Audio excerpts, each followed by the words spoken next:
Hey everyone, my name's Tracy Rubel. I'm a licensed marriage and family therapist. I work downtown, and I got kind of juiced up writing a blog on needy people. Title is How to Tell If or What is Too Needy. It's such a hot topic in our culture where self-reliance rules the day. And gosh, there's so many people who are deeply injured around their relationship to their own needs. So I felt like I wanted to talk about it and expand on what I wrote about. So if you want to read the blog, you can go to psychedandsanfrancisco.com and click on the article, What is Too Needy? But I wanted to expand on it and talk about where it shows up the most and what to do. So that being said, a quick, recap of the article, which is where does this come from? Bottom line, the common word that's entered the vernacular is abandonment. When we have had a lot of abandonment experiences in our childhood, what the child brain does is it quickly starts to worry and go into survival mode. And the psyche, in a very healthy and high functioning way, tries to figure out how can I make sure that my caregiver doesn't leave? Because on some level, we're monkeys and we do need another adult around to survive.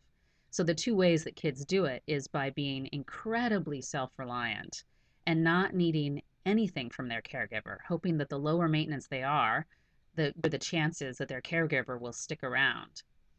The other way is to be desperate and clingy, and that might show up to really strong arm the caregiver, manipulate them into taking care of the kid. So kids like this actually get sick a lot. They get into a lot of trouble, all in the hopes that the caregiver will stay close by. But on into adulthood, um, it's an interesting slippery slope because our culture actually completely enables the self-reliant types. I'm not saying that everybody that's self-reliant has an abandonment wound, but if there is a rigidity there and almost a disgust for fragility, vulnerability, and neediness, it's a pretty good indication that there might be some of this going on. And then for the needy, clingy type, the feeling is like they're a bottomless pit. As a friend or in relationship to them, it doesn't matter how often you reassure them or give them approval or support them, they almost are set up to need more, or another crisis will come along where they will need more. And I don't have any judgments of this because I have a great deal of compassion and respect for the intelligence behind this whole model, if you will, or adaptation inside this person's brain.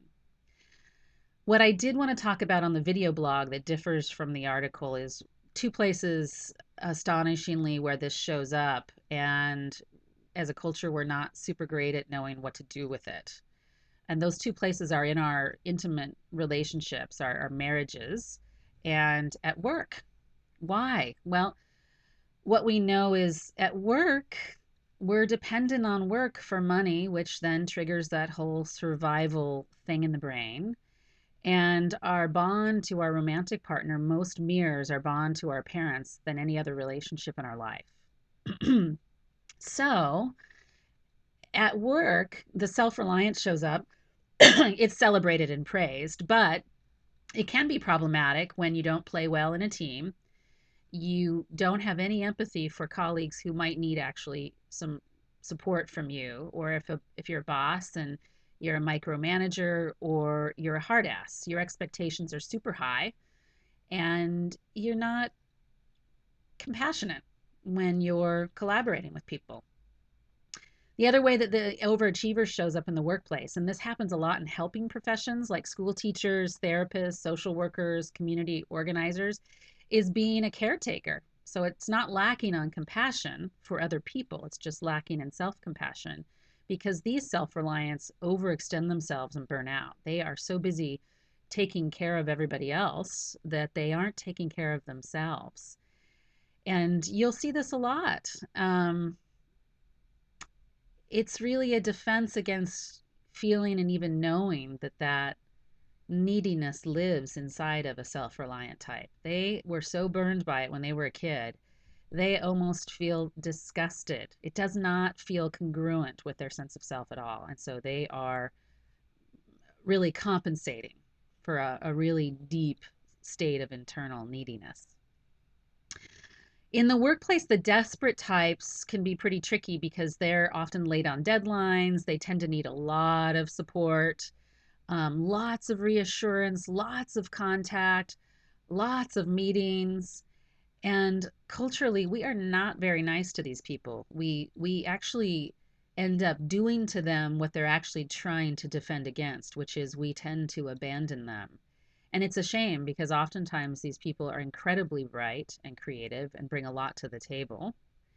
I'm not saying that both the self reliant and the desperate types don't have their own work to do, but I am going to offer some tips if you're on the other side of a relationship with these folks, how to contribute to our collective well being by responding in a way other than judgment or abandoning them.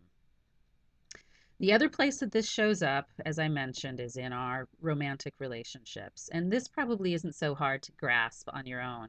If you think about it, oftentimes there's a polarization where one person in the relationship is sort of almost in a parental role, paying all the bills, organizing the whole family structure, cleaning the house, planning for retirement, all of it. The other is in a constant state of crisis, needing constant care. And these can be subtle or big. Sometimes it's not super overt. These things can happen in a very subtle. I mean, I'm sort of amplifying them, but they can happen in a really subtle way. A good barometer is if you have begun to notice that you in your relationship feel like a child, um, that's a good indication that this might be going on. Or if you feel like you can't ever have any needs with your partner, that's also a good indication this is going on. So, what's the antidote?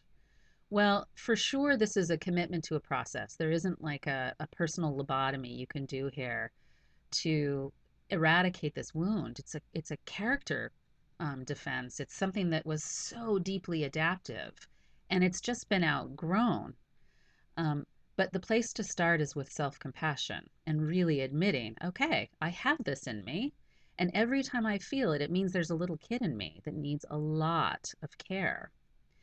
It's vulnerable for the self reliant to admit that, and it's hard for the desperate because that means they're being invited to take care of themselves and not demand it from others.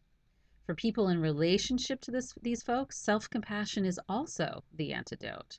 If you can be self compassionate, that means that you're setting good limits with very desperate, needy types.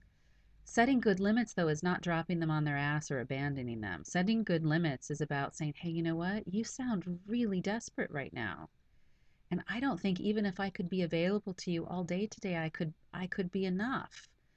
And then tell them when you would be available, but also mirror back to them their desperation, which is deeply connective. It's deeply seeing them in that really vulnerable and tough spot.